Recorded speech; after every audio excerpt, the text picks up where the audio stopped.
మీ పేరు, మీ సంస్కారం, మీ పొజిషన్ కన్నా దాటి వెళ్ళిపోవాలి. కేవలం పొజిషన్ చూసి మీకు రెస్పెక్ట్ రాకూడదు. అంతకంటే గొప్పగా జీవితాన్ని జీవించండి. So your life, your character is more important than the position. ఒక పొజిషన్ తెచ్చుకోండి, అది ఒక ప్లాట్ఫామ్. ఆ ప్లాట్ఫామ్ తర్వాత గ్రో బియాండ్ దాట్.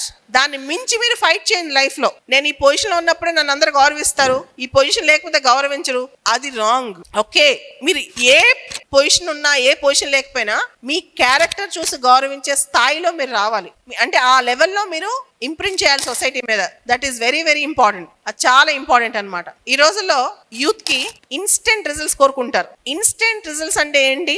అప్పటికప్పుడు ఫలితం కావాలి. వారం రోజులు వస్తాయా, 10 రోజులు వస్తాయా, నెల రోజులు వస్తాయా? ముఖ్యంగా ఐఏఎస్, ఐపీఎస్ ఎగ్జామ్స్ కానీ, గ్రూప్ ఎగ్జామ్స్ కానీ, వీటిలో 2 ఏళ్ళు, 3 ఏళ్ళు, 4 ఏళ్ళు కూడా పడుతుంది టైం. రిజల్ట్ రాకపోతే వెంటనే కెరీర్ ఆప్షన్ మార్చుకుంటారు. బీటెక్ డిగ్రీ అయిపోగానే జాబ్ వెంటనే కావాలి. So they can't wait. ఆ పేషెన్స్ చాలా తక్కువ, ఆ పేషెన్స్, ఆ పర్సవరెన్స్ చాలా తక్కువ. కానీ మీకు తెలియాల్సిన విషయం ఏంటంటే, ఒక చిన్న ఎగ్జాంపుల్ చెప్తాను మీకు. ఇక్కడ చైనీస్ బ్యాంబూ ట్రీ స్టోరీ. చైనాలో ఒక రకమైన వెదురు మొక్క ఉంటుందంట, బ్యాంబూ. అది సీడ్, గింజ నాటిన తర్వాత, విత్తనం నాటిన తర్వాత 5 సంవత్సరాలు నిరంతరం ఆపకుండా నీళ్లు పోయాలి. ఏ 2-3 రోజులు ఆపేసినా చెట్టు మొలవదు. చెట్టు మొలుస్తుందో లేదో మనకు తెలియదు, లోపల సీడ్ ఉందో కుళ్ళిపోయిందో తెలియదు. కానీ 5 years కంటిన్యూస్ గా నీళ్ళు పోయాలి. ఒకవేళ బతికితే, మొలక వస్తే గనక 5 సంవత్సరాల తర్వాత 5 వారాల్లో దాదాపు 60 నుంచి 90 అడుగులు పెరుగుతుంది చెట్టు. అంటే 5 years ను కష్టపడితే